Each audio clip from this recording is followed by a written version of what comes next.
Salut vous. J'espère que vous allez bien. Ça fait un petit moment là que j'ai pas fait de vidéo, mais j'ai une bonne excuse. J'avais une très grosse conférence à préparer dernièrement, donc j'ai pas vraiment pu me poser sur autre chose que ça. Alors aujourd'hui, je vous emmène pour découvrir un site archéologique qui est très grand et qui est très proche de Lecce, qui est vraiment cool. Dans tous les copains qui ont vécu ici ou qui sont venus, je pense pas qu'il y en ait qui étaient au courant de l'existence de ce site. Il s'appelle Rudiae, comme Porta Rudiae du coup. La première porte par laquelle on était passé quand je vous avais fait visiter Lecce. Et donc le nom de la porte prend tout son sens puisque elle mène d'un point de vue opposé sur la ville antique de Rudiae. Et on va aller voir ça ensemble parce que ça y est, les lieux culturels ont réouvert, les parcs archéologiques aussi. Et ça c'est cool. Et donc on va aller voir ça, on va aller découvrir ça ensemble. Et j'ai vraiment hâte.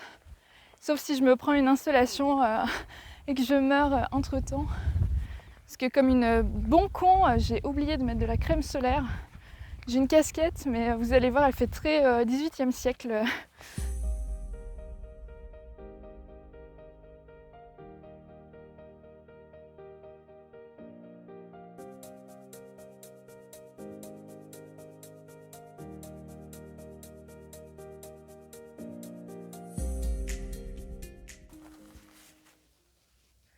On dirait pas trop les youtubeurs là qui font des documentaires.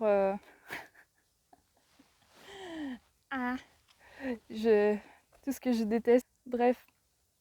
Dans tous les cas, Rudiae, qui s'appelait à la base Galateo, a été mise à jour au courant du XVIe siècle par des divers travaux agricoles qui ont fait remonter à la surface artefacts, blocs, etc.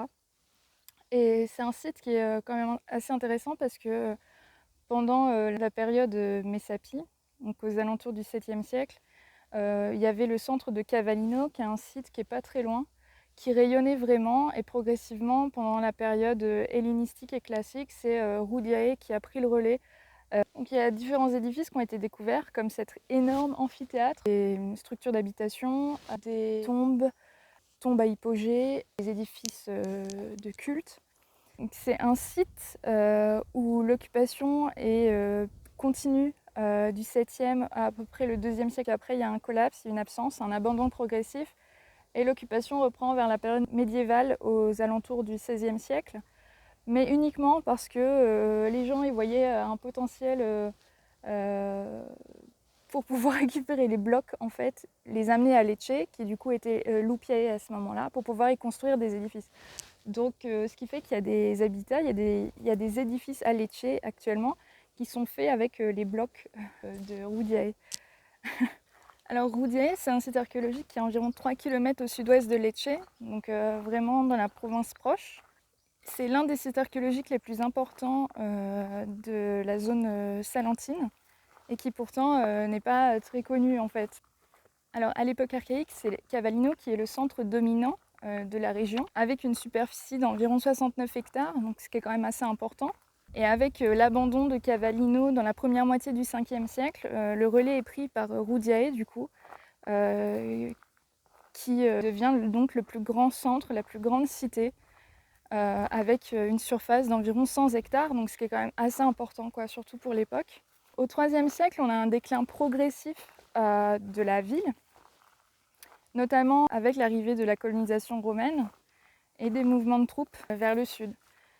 Donc là, on a un abandon progressif de Rudiae et une expansion progressive de Lupiae, qui du coup est la Lecce actuelle. Donc ça, c'est assez intéressant du coup, de voir que du coup, il y a une transition, en fait, une mouvance comme ça.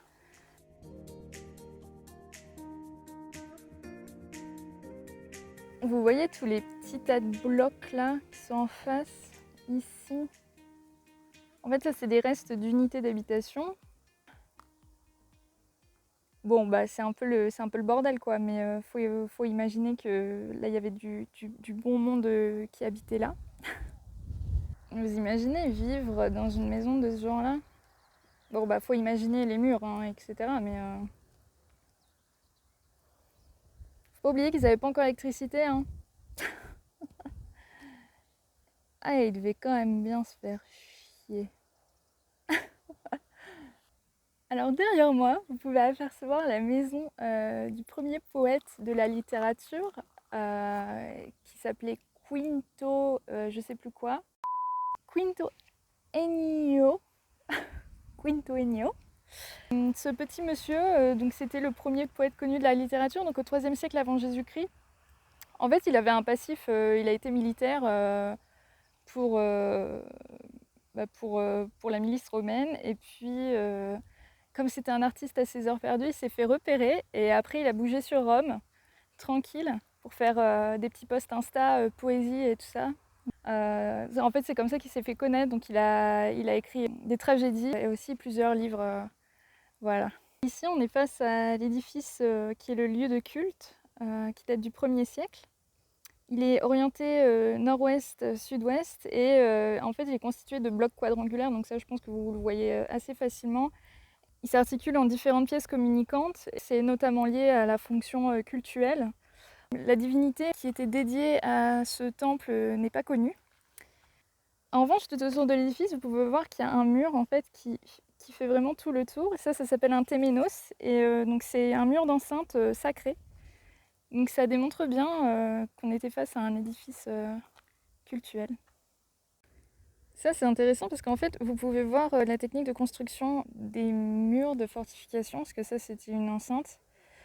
Donc, en fait vous avez des blocs de parement en extérieur, là et là, qui prennent en sandwich en fait plein de petits blocs qui servent à remplir l'intérieur du mur. C'est cool qu'on les voit aussi bien.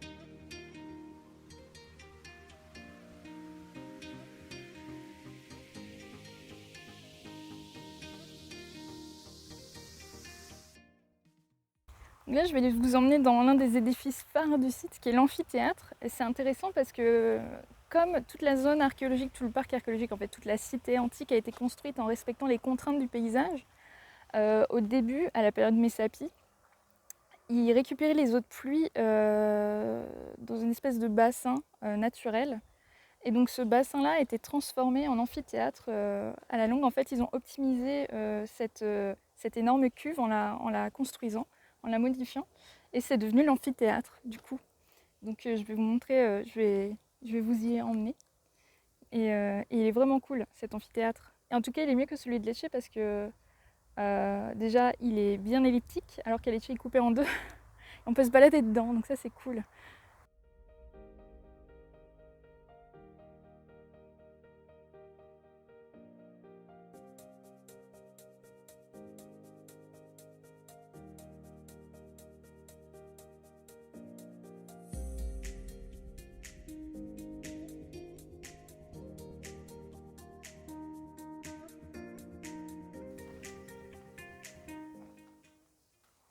Vous trouvez pas que ma casquette, on dirait un peu le chapeau de Van Pelt dans Jumanji?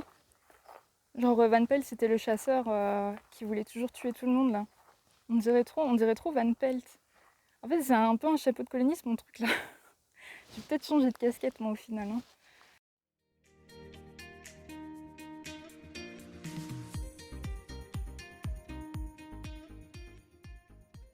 L'amphithéâtre est réparti en 20 cunei, qui sont en fait des portions un peu comme un camembert.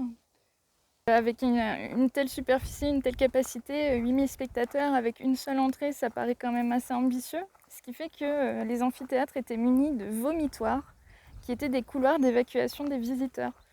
Et ça c'est marrant parce que juste le terme vomitoire, c'est comme si l'amphithéâtre vomissait les spectateurs, quoi. C'est pas très glamour, mais c'est quand même c'est vraiment improbable comme terme, quoi. On dirait vraiment l'amphithéâtre qui est une unité à part entière et qui vomit. ces gens qui sont venus le déranger. J'espère que cette petite introduction à l'histoire de Roudiae vous a fait plaisir. Je me suis crue comme étant Stéphane Bern le temps de quelques heures, parce que vous du coup la vidéo elle est pas longue, mais moi ça fait plusieurs heures que je me crame le cul là. Donc là je vais rentrer tranquille et puis j'espère que le prochain vlog ce sera sur les fouilles, parce que moi je pars lundi en chantier pour des questions de sécurité liées au site, parce qu'il y a beaucoup de pillages archéologiques. Je ne peux pas vlogger sur le site comme j'aurais souhaité le faire, mais c'est tout à fait normal. Il faut pouvoir préserver, en fait, c'est le secret scientifique. Pour autant, j'espère pouvoir montrer quelques aspects, quelques facettes de la vie d'archéologue sur le terrain. Ça pourrait être super cool. Et voilà. Donc je vous fais des bisous. Je vous dis à bientôt. Salut!